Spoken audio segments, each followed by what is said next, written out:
Silently, I slipped into the house, making my way through the hushed darkness. It was early still, and the rest of the household slumbered soundly, oblivious to my presence. I relished these moments of solitude, free from the distractions and demands of the day. As an avid runner, I preferred to lace up my sneakers and hit the pavement before the sun even rose. The rush of endorphins, the feeling of being light and lean and beautiful, made the early morning runs worth every step.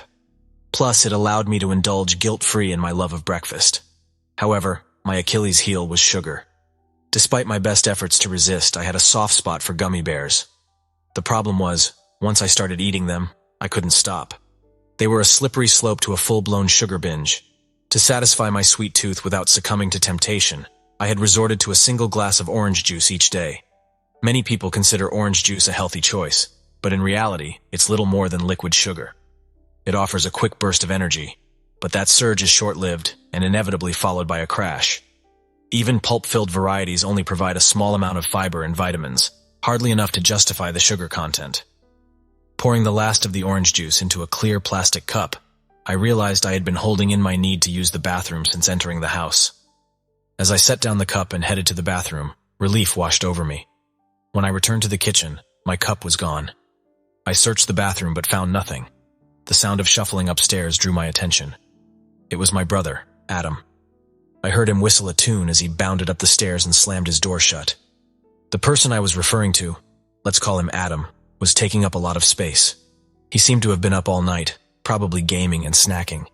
He had become quite gross with his eating habits, and on top of that, he was always taking my food. I made my way up the stairs and tried to open his door, but it was locked. He had installed a deadbolt in defiance of our parents, who never made him take it off. It seemed like a never-ending cycle. He would break the rules, they would yell, and he would keep doing whatever it was he got in trouble for. As far as punishment went, grounding him was out of the question. He loved being cooped up in his room. They even threatened to take away his games once, but it didn't go over well. I think our parents were actually scared of him. So, he pretty much did whatever he wanted, but I wasn't afraid of him. He was just a lazy slob who didn't even participate in any sports. I knocked on his door with my fist. "Did you drink my orange juice?" I asked through the door. "Shut up," he muttered from the other side. He had to clear his throat halfway through. He probably hadn't spoken in days. "This is the last time," I warned. "It's all gone now," I said. That was the last of it. There was a pause, and I heard the clicks of his game controller. He wasn't paying attention. "Did you hear me?" "That was the last of the orange juice," I repeated. "What? Do you want it back?" he asked, not fully engaged in the conversation. "Gross. Keep it. But don't do it again," I said, annoyed. "Okay, whatever. I'm serious. Don't do it again or you'll be sorry," I threatened. I walked back downstairs, skipping breakfast and fasting the rest of the day. I couldn't stop thinking about how I was going to get back at him. As it turned out, getting revenge on him was a piece of cake. A few days had passed since my run, and I found myself pouring half a cup of pulp-free orange juice. As I reached for the pickle jar in the fridge, a mischievous idea crept into my mind. I poured the pickle juice into the cup, followed by a generous squirt of hot sauce. And just to add insult to injury, I dolloped a spot of mayonnaise into the mix. Mayonnaise, to me, is a revolting substance.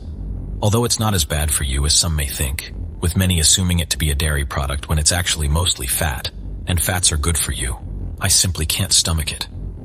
The sound it makes when someone stirs it and its strange consistency is enough to make my stomach turn. I stirred the concoction, and to my surprise, it no longer resembled orange juice. Instead, it had transformed into a brownish, brackish mixture. I knew that there was no way he wouldn't notice it wasn't orange juice. Or would he? He was never the sharpest tool in the shed, barely aware that he was alive, and I wanted to see what would happen. I set the cup down on the counter and decided to take a quick shower. Upon my return to the kitchen, I discovered the cup was upside down in the sink, the brownish mixture now a puddle in the drain. Had he drunk it? Had I finally gotten him? Curious, I made my way up the stairs to his room, and to my surprise, his door was unlocked. This was unusual, as his door was always locked, and he never allowed me to enter his room. Was this a trap? With caution, I turned the knob and pushed the door open. The window was covered with curtains, but they were not evenly closed. One side was pulled farther than the other, allowing a shaft of light to pierce through the otherwise dark room.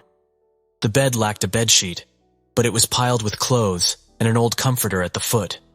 Cups filled with crumpled napkins were piled on dishes, creating a mess. The computer on the desk hummed and pulsated with reds and greens, filling the room with a strange glow. The smell of urine hung in the air, making it difficult to breathe. Seated on a tall-backed gamer chair, the occupant of the room was illuminated by the shaft of light. His tight shirt could not conceal his protruding belly, which hung over his mesh shorts. He held a game controller in his hands and smirked at the newcomer. "What a fatty," thought the newcomer. "Did you drink my orange juice?" the newcomer asked, suspicious of the other's intentions. "Nope," the occupant replied, clicking away on his game controller. "You sure?" the newcomer pressed, knowing full well that his orange juice was gone. "Are you going to work out today?" the occupant asked, changing the subject. "What's going on?" the newcomer wondered. "I already went on a run." "Look, did you drink my orange juice or not?" the newcomer persisted. "If you haven't worked out, I would suggest climbing a tree. Climbing is a good workout," the occupant replied, smiling mischievously. "What?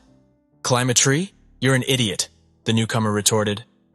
The occupant pointed to the window, and the newcomer threw open the curtains. To his surprise, he saw his exercise bike stuck in the tree outside the window at an odd angle. He had no idea how the occupant had managed to get it up there. At that moment, the newcomer knew for sure that the occupant had drunk his orange juice. He also knew that he was not done seeking revenge. Anticipating that he would inspect the orange juice more closely, I had to be cunning. The following morning, after finishing my run, I cautiously poured a quarter cup of orange juice into my cup. Walking over to the laundry room, I picked up the bleach. I began pouring the bleach into the cup, halting midway to take a whiff. The odor was not overpowering, so I added a couple more drops.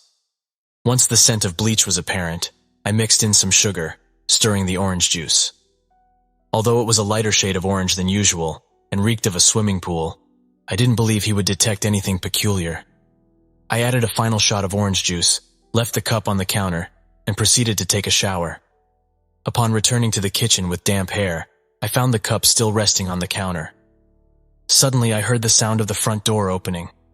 My brother walked in, but he was completely transformed. His previously lengthy, greasy, and unkempt hair was now freshly shaven, styled, and combed over, giving him a more refined, mature appearance. Seeing him dressed in a suit rather than his usual t-shirt and shorts made him seem like a character in a play, out of place and unfamiliar. When he caught sight of me, he came to an abrupt halt. Was that guilt written on his face? Did he appear sheepish? "What's up with you?" I inquired. He spoke my name, Sarah, and hesitated before continuing. "I'm glad you're here," he said with a deep breath. "I feel really bad about what happened with your bike the other day. Putting it in the tree was not cool. I am sorry." I shrugged it off. "It's not a big deal," I replied, my gaze drawn to the cup of bleach orange juice sitting on the counter. "No, Sarah, it is a big deal," he insisted. He moved closer, propping himself against the counter. The minty scent of his cheap cologne filled my nostrils. His face, shaved but pale, bore a resemblance to a pig. He had missed a spot on his jowl, a dark stubble that stood out against his pudgy face. The cup still sat on the counter behind him. "I haven't been treating you right," he admitted. "You're always so motivated and hardworking, and I'm not. I'm sorry for being a jerk to you." I remained fixated on the cup of juice, my mind wandering. "You're an inspiration, Sarah," he continued. "You're so popular and talented, and I've always looked up to you. Remember that party you had last year when Mom and Dad were out of town? You were the life of the party, and I just sat in my room playing games all night." I nodded, my eyes still fixated on the cup behind him. "I'm a loser," he admitted. "I'm afraid to socialize because I don't have any self-confidence. I don't even like myself." He took a moment to compose himself. Was he being genuine, or was he playing with me? I couldn't tell. He looked different, dressed up and with a fresh haircut.